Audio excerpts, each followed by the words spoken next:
Some stories are more than just history. They're these incredible sagas of human will that get etched into our collective memory. Not always because of a great victory, but because of the profound tragedy and the sheer unbelievable spirit they show. And the story of Captain Robert Falcon Scott's Terra Nova expedition to the South Pole, well, that's one of the big ones. A story of hardship, genius, and ultimately, a heartbreaking end on that vast white continent. To really get this story, you have to understand where they were. Antarctica wasn't just a backdrop, it was a living, breathing character in their story. Just look at this watercolor, painted right there during the expedition. You see this surreal, almost alien beauty, these incredible ice caves, towering frozen walls. But that beauty? It had teeth. It hid this relentless, unforgiving force of nature that was going to test every single ounce of their strength, their sanity, and their spirit. So, here's how we're going to walk through their journey. First, we'll look at the unforgiving world they stepped into. Then, the brutal reality of their daily grind. After that, the truly unbreakable spirit that got them through the darkest days. And finally, we'll talk about the gallant end that cemented their legacy forever. Okay, so let's set the scene. You have to understand, this wasn't just a tough trip, this was an all-out war against an environment that was actively, constantly trying to kill them. I mean, every single day was a new fight.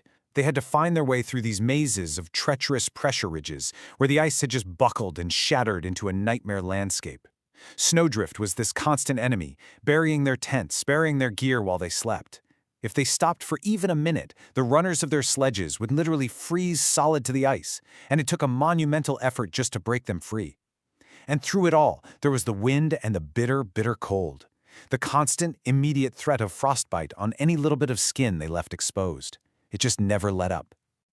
So what does that actually feel like? How does that hostile world translate into your day-to-day life? Well, it means that the most basic, simple tasks become these epic struggles for survival. And the danger was everywhere.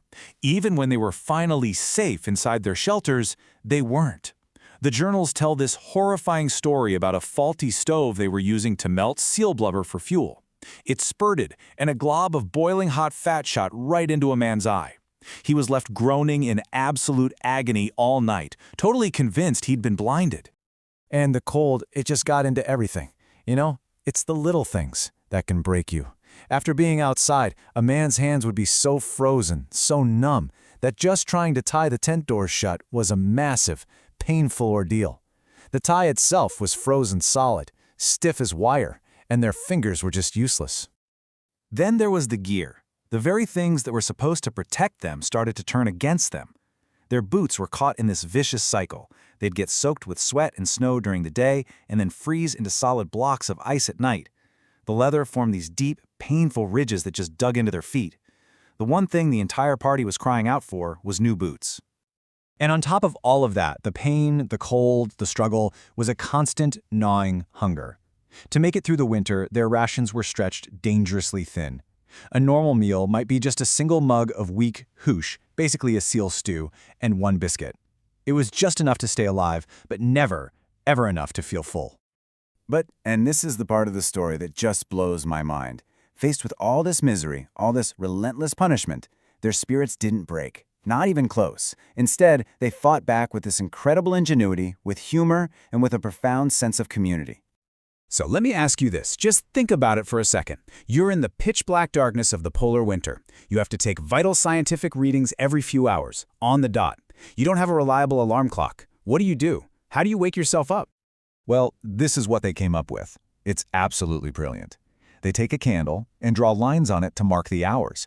Then they'd thread a piece of cotton through the candle at the time they needed to wake up, say 1:50 a.m. That little piece of cotton held back a trigger, which was attached to a gramophone. So the candle burns down, it hits the thread snaps, the trigger is released, and bam! Music starts blaring right in the ear of the guy who's supposed to be on watch. It's genius.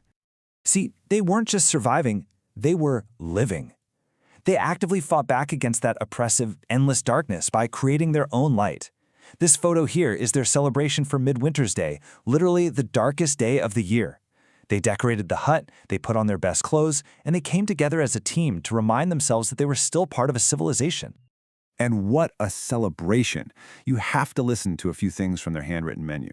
They had crème de volaille Ferrare, noisettes d'agneau Darwinian, that's Darwinian lamb, and Charlotte Russe glacée à la Beardmore.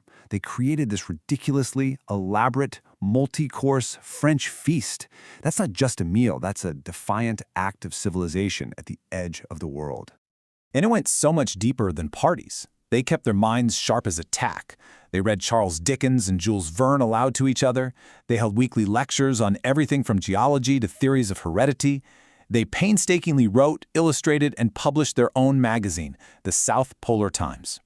They kept doing their science, even discovering fossilized wood that proved Antarctica was once a forested continent. They sang opera, they celebrated birthdays, they understood that survival isn't just about your body, it's about your mind and your spirit. But for the 5 men who made that final, grueling push for the pole, Scott, Wilson, Bowers, Oates, and Evans, that incredible spirit was about to face its ultimate test. Back at the main hut, months went by with no news. As the next season started, a search party set out into this vast, silent, intimidating emptiness. They were hoping for the best, but you have to imagine they were fearing the absolute worst. And the first definitive news was just brutal in its simplicity. Another team, returning from their own journey, got back to the main base. And there, on the door of the hut, they found a letter left by the search party. It contained the news they had all been dreading. It just gave the names of the lost. The search party eventually did find their final camp, and the official summary of what happened is just so stark, so poignant. It was a gallant attempt to reach the pole, which they did, only to find out the Norwegians had beaten them to it. The cause of death, inclement weather with lack of fuel.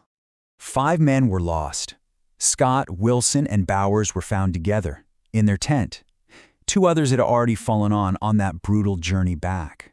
Seaman Edgar Evans died at the base of the massive Beardmore Glacier. And then there was Captain Lawrence Oates. He was suffering from terrible frostbite. He knew he was slowing them all down. And he performed one of the most selfless acts in the history of exploration.